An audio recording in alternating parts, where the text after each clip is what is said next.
Ya, assalamualaikum warahmatullahi wabarakatuh. Kembali lagi, ini sesi kedua dari image dan video fundamental. Di sini ada standar video broadcast, sebenarnya ada banyak, cuman yang paling dikenal ini ada 3, ada HDTV, NTSC sama PAL. Nah, ini untuk video broadcast untuk televisi biasanya. Nah, yang pertama ini ada NTSC, National Television System Committee. Di sini ada basisnya ya, menggunakan format gambar YIK. Kalau Y itu tadi di sesi 1 sudah dipaparkan bahwa Y itu luminance, kemudian I itu orange ke biru atau sebaliknya, kemudian Q itu ungu hijau. Nah, ini ada 525 baris, maksudnya proses distribusi warna dari sumber ke televisi pengguna itu ditampilkannya per baris, 525 baris totalnya. Kalau misalnya dilihat ada videonya slow mo guys, itu di YouTube bisa dilihat. Nanti saya coba share mungkin di Classroom. Jadi untuk menampilkan sinyal televisi, menampilkan warna gambar di TV itu tidak langsung full semua pixel tampil, tapi dari atas ke bawah, dari kiri ke kanan, dari atas ke bawah. Jadi per baris ya. Jadi untuk NTSC ini ada 525 baris. Nah, awalnya digunakan di Amerika, Korea, Jepang, dan Kanada. Walaupun sekarang hampir di seluruh negara sudah ada ya. Nah, kemudian frame rate-nya ini 30 frame per second. Berikutnya ini ada perbandingan warna RGB dengan YIQ. Ini mah sama dengan sesi 1 ya. Ini dilanjut saja.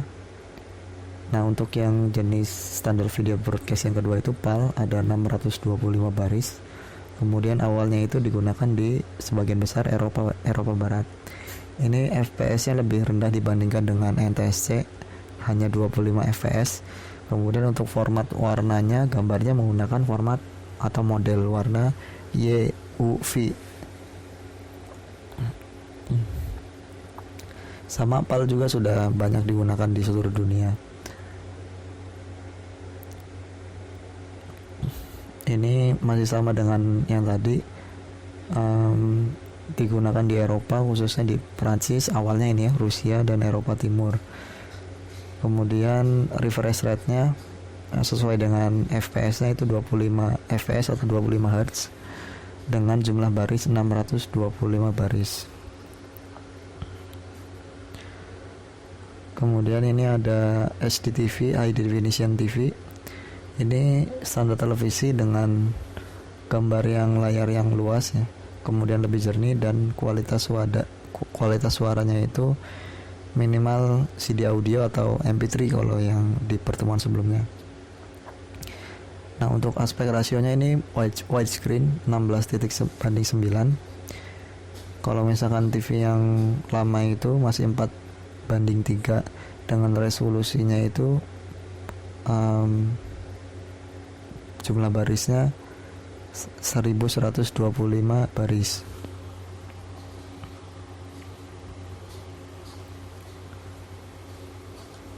Nah, kemudian ini ada beberapa jenis warna, ada RGB. Maksudnya ini yang kalau digital umumnya digunakan di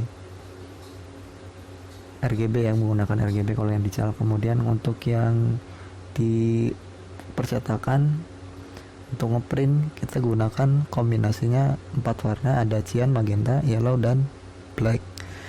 Nah, kenapa CMYK? Karena kalau misalkan di tinta fisik ya, kalau misalkan hanya menggunakan RGB saja, itu sebenarnya tidak muncul warna yang lebih banyak warnanya, itu CMYK. Kalau misalkan RGB itu hanya sedikit, karena RGB itu untuk representasi digital, sedangkan CMYK itu representasi di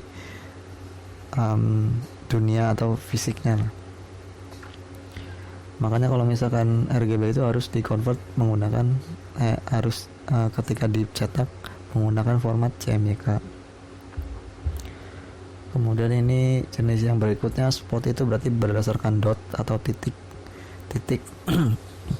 Contohnya printer dot metric ya, itu yang titik-titik yang di kasir Alfamart, itu kan bunyinya yang berisik. Itu maksudnya jenis tintanya itu hanya satu tinta, tidak kombinasi warna, jadi warna hitam atau abu-abu, itu yang dot matrix. Kemudian ini ada representasi visual perbandingan layar resolusi 4:3 dengan 16:9. Sebenarnya secara umum itu ada 3 jenis resolusi layar dari yang banyak dikenal ya. Ada 4:3, itu TV tabung jadul ya, klasik, hampir persegi di sini. Kemudian ada widescreen, ini layar yang banyak kita temukan saat ini dengan perbandingan resolusi 16:9. Dan yang paling luas itu layar bioskop di sini. Jadi bioskop itu memang ada yang widescreen, ada yang lebih panjang lagi dengan bentangan layar perbandingannya 21:9.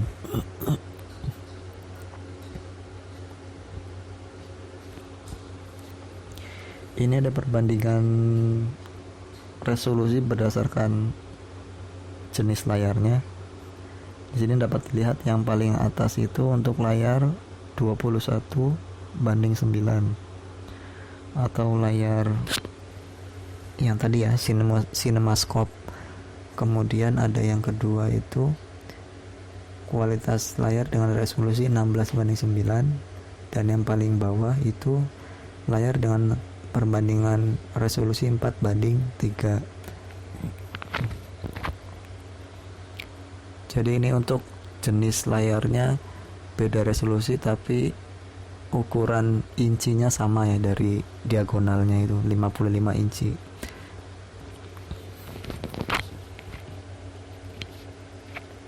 Nah, kemudian ini ada jenis-jenis resolusi.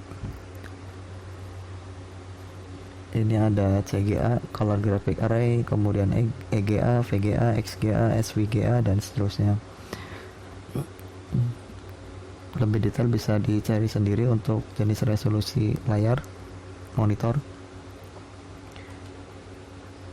Nah, kemudian ini ada video digital terkait dengan jenis resolusi. Kalau misalkan TV analog itu kan sinyalnya sinyal kontinu, sedangkan kalau misalkan gambar untuk TV digital itu kan bentuknya numerik atau numerik diskrit.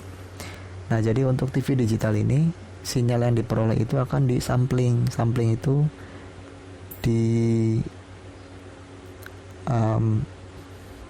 ambil beberapa pixel atau digabungkan pixel yang memiliki intensitas warna yang sama, itu digabungkan. Kemudian sampel akan dikuantisasi.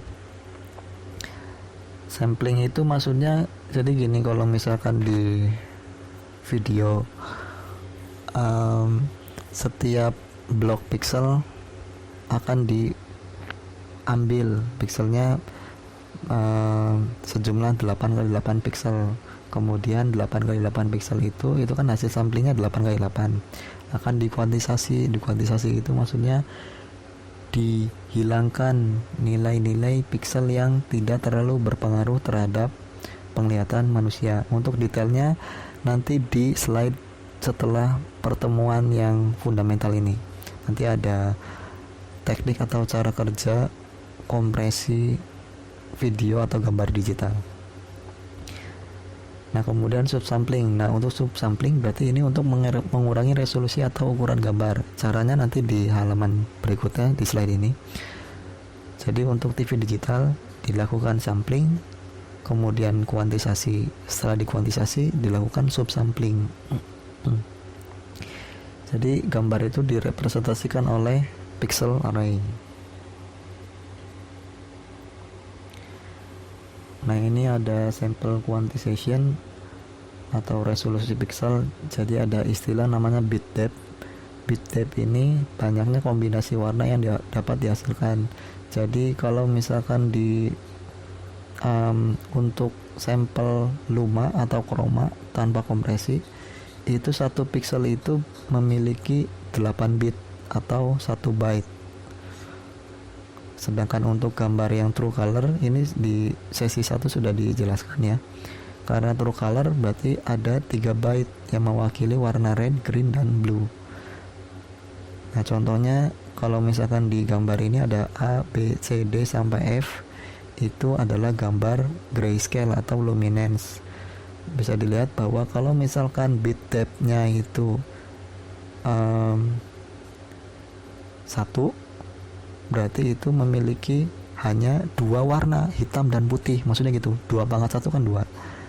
Nah kemudian kalau misalkan jumlah bitnya semakin besar, otomatis kombinasi warnanya semakin banyak.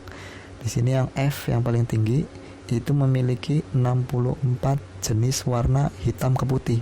Jadi ada yang benar-benar hitam, kemudian ya pokoknya 64 jenis warna lah. Jadi tidak hanya 2 hitam dan putih, tapi ada abu-abu, abu-abunya pun ada intensitas warnanya. Jadi semakin tinggi jumlah bit atau bit depth-nya, maka warna yang dihasilkan semakin banyak.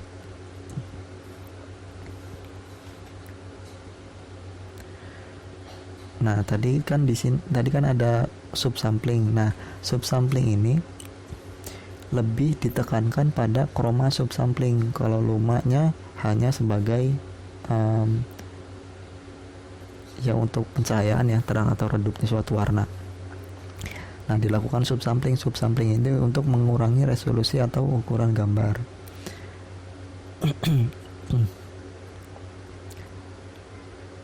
Nah, dilakukan chroma subsampling karena manusia lebih sensitif terhadap luma dibandingkan dengan chroma. Jadi kan karena lebih peka terhadap luma, maka yang tidak pekanya itu yang disubsampling, karena perubahan warna tidak terlalu berpengaruh terhadap visualisasi manusia, sedangkan pencahayaan sangat berpengaruh. Jadi untuk rasio subsampling yang umum digunakan itu ada 3 jenis. Ada 4:4:4, kemudian 4:2:2 atau 4:1:1, kemudian 4:2:0. Nah sebenarnya ada yang lain kalau mau, tapi yang umum digunakan itu 3 jenis ini. Artinya kalau misalkan perbandingannya 4:4:4 itu tidak ada subsampling, tidak ada penurunan resolusi atau ukuran, tidak ada penggabungan pixel. Nah kalau misalkan yang 4:2:2 atau 4:1:1 itu sampling horizontal, artinya mendatar ya. Nanti dijelaskan cara kerjanya di halaman berikutnya. Kemudian yang paling bawah itu 4:2:0 selain horizontal dan vertikal. Jadi subsampling ini penggabungan beberapa pixel-pixel yang memiliki warna yang mirip di sebelahnya lah. Jadi menggabungkan misalkan 2 pixel menjadi 1 pixel dan seterusnya. Nah contoh berikutnya akan dijelaskan satu-satu mulai dari 4:4:4, 4:2:2 dan 4:2:0. Nah berikutnya ini merupakan contoh chroma subsampling 4:4 4:4:4. Jadi kalau misalkan di sini bisa dilihat, jadi 4 itu adalah jumlah pixelnya berapa? 4, ada 4. Jadi yang diambil itu 4 pixel total itunya ya, yang diambil 4 pixel sampelnya. Kemudian untuk A nya itu adalah pixel yang 4 baris di bagian atas. Nah itu adalah A. Otomatis yang B adalah 4 pixel yang di baris yang bawah. Nah kemudian kalau misalkan 4:4:4, karena A nya itu adalah 4 pixel yang di bagian atas, jadi 4:4. 4 yang kedua ini adalah artinya ada 4 warna yang berbeda di pixel yang baris 1 yang atas. Jadi ada 4 warna yang beda. Ini ada biru merah, kemudian biru merah. Jadi ini 4 pixel yang terpisah, beda ini warnanya ya. Biru, merah, kemudian biru, kemudian merah lagi. Nah kemudian yang baris yang kedua, otomatis karena kita akan mencontohkan 4:4:4, berarti yang baris kedua pun sama, beda warnanya dan beda dengan warna yang atas juga. Kalau misalkan yang atasnya biru, berarti baris yang kedua kolom yang pertama itu lawannya. bukan biru lagi tapi merah. Jadi merah biru nih, seperti itu. Jadi 444 itu 4 yang pertama adalah sampel jumlah pikselnya berapa, kemudian angka yang kedua ini 4 yang kedua itu adalah ada 4 jenis warna yang berbeda di baris yang atas, sedangkan yang 4 yang terakhir adalah ada 4 jenis warna yang berbeda di baris yang bawah. Maksudnya berbeda itu antara piksel yang berdekatannya ya. Nah kemudian ini yang 422 sama yang kayak tadi, jadi ada 4 baris, ada 4 piksel sampelnya. Kemudian angka yang kedua ini 2 ya, artinya di baris yang ke atas itu awalnya 4 piksel dibagi menjadi 2 warna. Yang awalnya kalau misalkan tadi sebelumnya ada 4 warna yang berbeda, kalau ini 2 warna yang berbeda.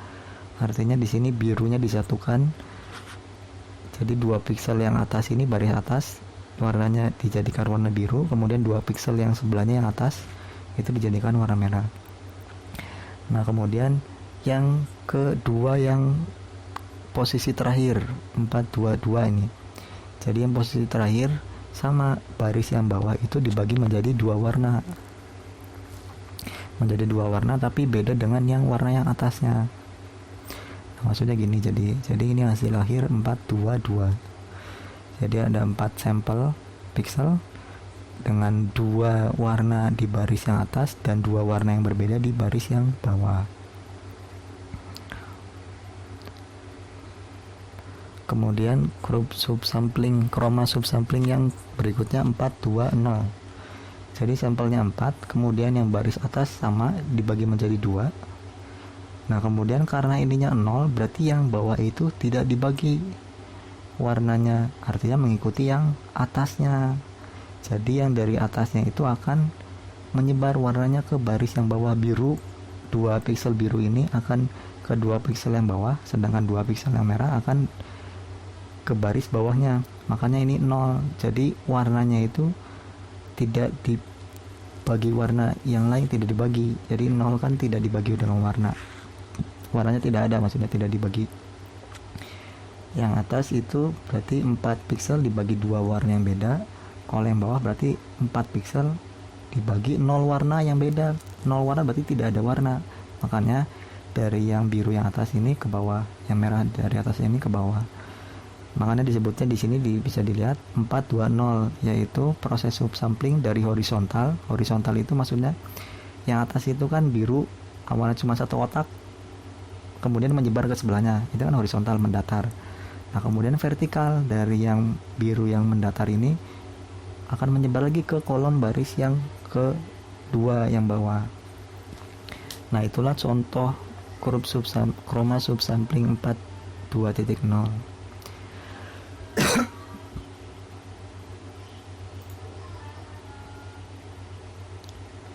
Nah kemudian ini perbandingan hasil chroma subsampling. Kalau misalkan dibandingkan dari ukuran gambarnya ya, ukuran filenya, maka kalau misalkan tidak ada subsampling itu 100% ukuran filenya, sedangkan untuk kompresi atau subsampling 422 itu menghasilkan gambar 66,67% dari resolusi atau ukuran asli awal. Kemudian yang terakhir untuk 420 ini yang paling kecil sampai 50% memangkas ukuran filenya. Nah kemudian di sini ada kalkulasi bitrate, bisa dilihat di gambarnya dulu. Di sini ada F itu maksudnya frame. Satu frame terdiri dari 3 warna, 3 gambar. Artinya ada luminance Y, kemudian chroma red dan chroma blue. Di sini ada luminance berarti abu-abu guys, bisa kira seperti itu. Kemudian ada warna merah, kemudian warna biru. Kemudian kalau misalkan di sini ditanyakan kalau bitrate-nya berapa? Bitrate itu kan FPS ya tuan. Bitrate. Jadi ya bitrate, ditanyakan bitrate. Jadi resolusi artinya lebar dikali tinggi, kemudian dikali kedalaman warnanya, bit depth, kemudian dikali FPS-nya.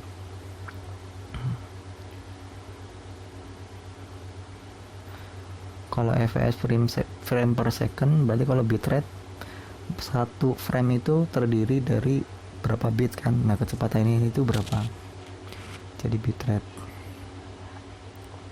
satuannya adalah bit per second. Bitrate kecepatan bit per detiknya itu yang ditransmisikan berapa bit. Jadi satu frame itu misalkan, atau satu detik kan terdiri dari beberapa frame. Nah, itu kumpulan frame itu kan memiliki bit-bit.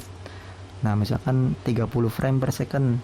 Kalau misalkan ada dua jenis bitrate, ada konstan bitrate sama variabel bitrate. Nah, kalau konstan bitrate itu artinya bitrate-nya sepanjang frame video itu dijalankan konstan bitrate-nya, alokasi bitrate-nya sama. Kalau variabel bitrate VBR itu bitrate-nya berbeda-beda tergantung alokasi bit untuk setiap frame-nya. Nah, ini bisa dihitung dengan rumus seperti ini. Kemudian di sini ada organisasi standar video coding, ada ITUT, International Telecommunication Union. Ini grupnya namanya VCEG, Video Coding Expert Group. Kemudian standarnya ini banyak ya, mulai dari 261, H263, 264, 265 dan seterusnya. Kemudian ada lagi ISO. ISO itu International Standard Organization. Ini yang membuat standar kompresi gambar JPEG. Kemudian kalau misalkan videonya ada standarnya MPEG 1, 2, 4 dan seterusnya. Nah, ini pertemuan mengenai image dan video fundamental. Terima kasih, sekian. Assalamualaikum warahmatullahi wabarakatuh.